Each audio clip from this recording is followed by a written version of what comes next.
சில்லறை தட்டுப்பாட்டால் சென்னை கோயம்பேடு சந்தையில் காய்கறிகள் தேக்கமடைந்துள்ளன. விலை வீழ்ச்சி அடைந்ததால் வியாபாரிகள் கவலை அடைந்துள்ளனர். இதுகுறித்து நமது செய்தியாளர் லாவண்யா அளித்த கூடுதல் தகவல்களை தற்போது பார்க்கலாம். 500 மற்றும் 1000 ரூபாய் நோட்டுகள் வாபஸ் பெறப்படும் என்று மத்திய அரசு அறிவித்ததை தொடர்ந்து நாட்டின் பல்வேறு பகுதிகளில் சில்லறை தட்டுப்பாடு ஏற்பட்டிருக்கிறது. குறிப்பாக இந்த சென்னையில் இருக்கக்கூடிய கோயம்பேடு காய்கனி அங்காடியை பொறுத்தவரையில் அதிக அளவில் சில்லறை தட்டுப்பாடு ஏற்பட்டிருப்பதாகவும் இதன் காரணமாக காய்கறிகள் தேக்கமடைந்திருப்பதாக வியாபாரிகள் வருத்தம் தெரிவிக்கின்றனர். என்ன மாதிரியான பிரச்சனைகளை வியாபாரிகள் சந்தித்து வருகின்றனர் என்பது தொடர்பாக அவர்களிடமே கேட்போம். சார், இந்த மாதிரி சில்லறை மாற்ற முடியாமல் என்ன மாதிரியான பிரச்சனைகளை நீங்க சந்திச்சுட்டு இருக்கீங்க? மேடம், இப்போ இந்த 2000 கொண்டு கொடுக்குறாங்க மேடம். 2000 கொடுக்கறதுனால எங்களுக்கு காலையிலேருந்து ஒரு 500 ரூபாய்க்கு தான் வியாபாரமாக இருக்குது. 500 ரூபாய் கொடுத்து 500 ரூபாய்க்கு வியாபாரம் எங்களால் 2000 எங்களால் சேஞ்சு திரும்ப கொடுக்க முடியாமல் எங்களுக்கு ரொம்ப வியாபாரம் ரொம்ப பாதிப்பாக இருக்குது மேடம். 10,000 கொண்டு கொடுத்து பேங்கில் போய் நின்று ரொம்ப கஷ்டப்பட்டு நின்று வாங்கிட்டு வந்தாலும் அதுக்கு திரும்ப எங்களால் சேஞ்சு கொடுக்க முடியல. 500 ரூபாய் 1000 ரூபாய் எடுத்து வந்து கொடுத்தாலும் அதுக்கும் எங்களால் சேஞ்சு கொடுக்க முடியல.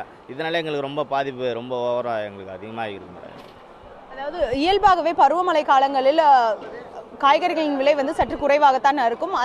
அந்த சூழ்நிலையில் தற்பொழுது இது போன்று பண மாற்றத்தின் காரணமாக தங்களுக்கு வியாபாரம் மிகுந்த அளவில் சரிவை கண்டிருப்பதாக வியாபாரிகள் வருத்தம் தெரிவிக்கின்றனர். தற்பொழுது வாடிக்கையாளர்கள் என்ன மாதிரியான பிரச்சனைகளை சந்திக்கிறார்கள், எதன் காரணமாக இது போன்று சில்லறைகளை வழங்க முடியாம சூழ்நிலை அவர்களுக்கு உருவாகி இருக்கிறது என்பது தொடர்பாக கேட்போம். மேடம், சேஞ்ச் கொடுக்க முடியாததுனால என்ன மாதிரியான பிரச்சனைகளை நீங்க சந்திக்கிறீங்க? மேடம், நானும் பேங்க்ல போய் 2000 ரூபா தான் கிடைச்சது. நான் இங்கே கொண்டு வந்தால் இங்கேயும் சில்லறை இல்லைன்றாங்க. இந்த 2000 ரூபா நோட் கொடுத்துருக்கேன். இது வரைக்கும் கேட்டுட்டு தான் இருக்கேன், கொடுக்க மாட்டேன். காய் வாங்க முடியலையே.